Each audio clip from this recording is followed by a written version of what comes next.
extremely revelatory in terms of the interactions that have been made. This is part 9 of the disclosures, where there's no end to the controversies over these WhatsApp chats. Before, Arnab Goswami set up a separate news broadcasting standards body. He was in touch with the PMO. The Arnab Chatgate reveals how RTV founder was hobnobbing with the Prime Minister's office in one such chat. Partha Dasgupta asked Arnab about the date of his meeting with the PMO over the NBF, or the News Broadcasting Federation, a rebel media body that Goswami led as president of its governing board. The opposition sees this as lobbying and wants the government to clarify the role of the PMO in Arnab Gate.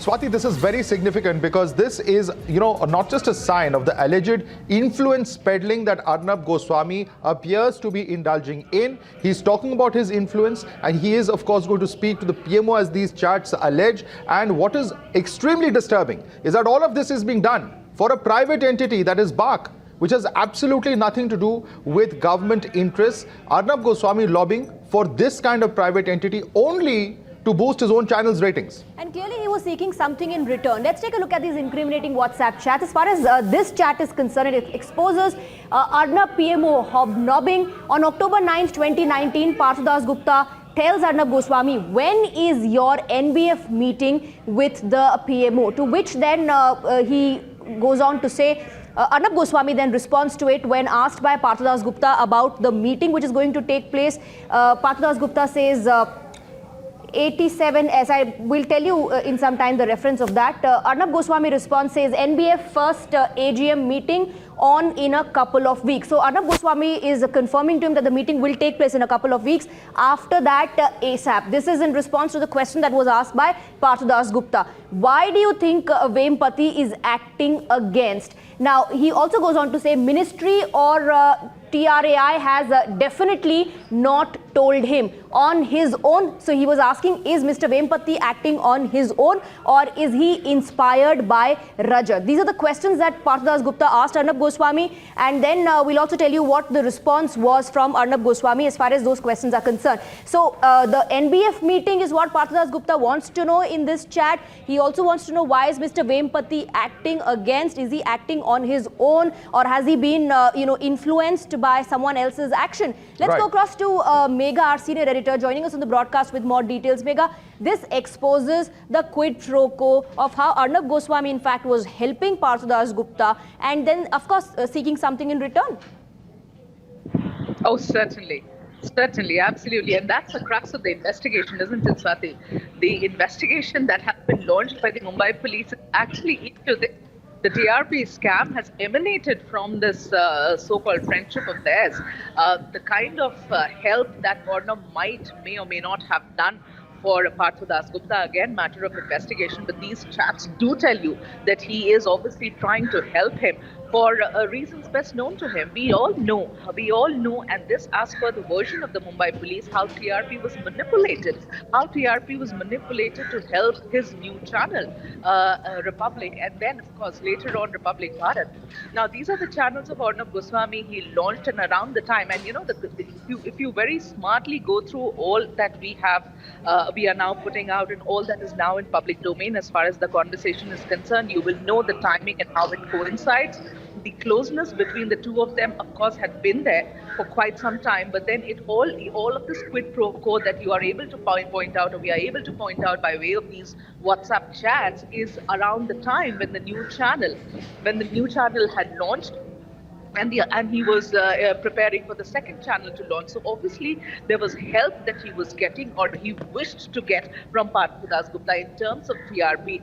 I mean, I am so inclined to go to the other part of what the story is, Swati. Right now, we are only talking about one part, but what was the idea? What was the whole intention behind helping each other? The intention is what the investigation has been launched into, was to help his channel get... Yes, Megha, please stay with us. Let's also get a quick word from Nikunj, because Nikunj, why is this so important? We must put this in context for our viewers. They must understand who is Mr. Vempati as a Prasar Bharati representative on the board of the BAR BARC, obviously he is not towing the line that Partho Dasgupta wants him to tow, and that's why he's complaining to Arnab Goswami to take up this matter with the political leadership or the bureaucratic leadership, whoever it may be. We don't know, we cannot speculate, but in some way exercise his influence to try and ensure that Mr. Vempati falls in line. That appears to be what one can understand, at least from this entire conversation. Nikunj.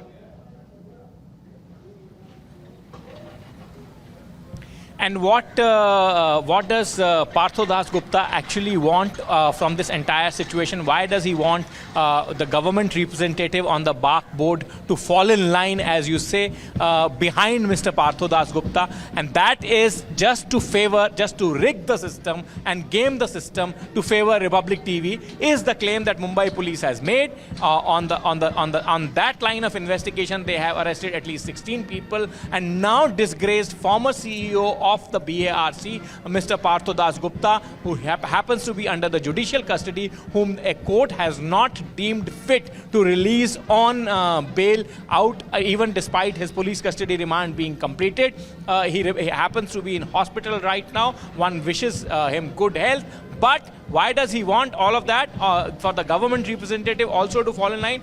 Obviously, so that he can run the system like his fiefdom, and in running the system like his personal fiefdom, rig the system in favor of Mr. Arnab Goswami's venture and suppressing the TRPs of Times Now. As Mumbai Police's Joint Commissioner Crime, Mr. Bharambe, came on record and put out in the public domain, not only with the help of numbers, not only with the help of the internal mails recovered from the servers of the BARC, but also with a third-party independent forensic audit, right, as Mumbai Police explained in its press conference. Absolutely. So that is why, according to Mumbai Police, Mr. Partho Dasgupta wanted a complete free run on his system. All right, Nikunj and Megha, please stay with us. I also want to quickly get in a word from Maruf Raza, Group Consulting Editor of the Times Network, who's with us on the broadcast. Maruf, if I can just get in a quick word from you. This is absolutely and extremely damaging, because what is being seen over here is that the editorial access that a person has,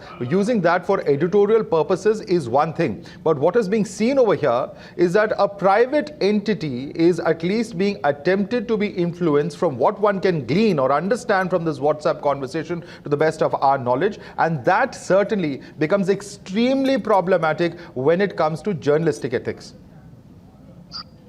Absolutely, Madhav. Over the course of the day, 3 or 4 major issues are emerging as verticals of this whole saga. One is the national security dimension.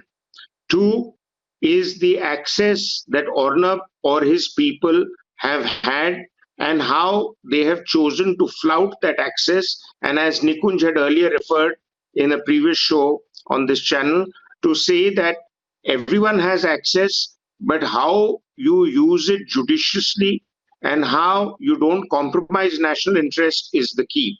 And don't use it for pecuniary gains or for monetary benefits.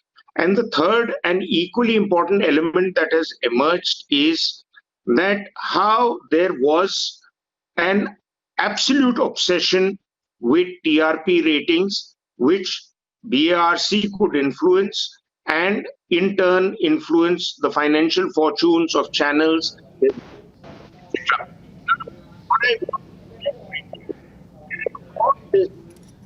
It is Arnab and some of his accomplices which are being reflected in very poor light, and that in turn should not cloud the judgment of the viewer on every journalist who comes up with accurate inputs about an evolving situation. Okay. It should not be seen that ethics are being compromised across the board.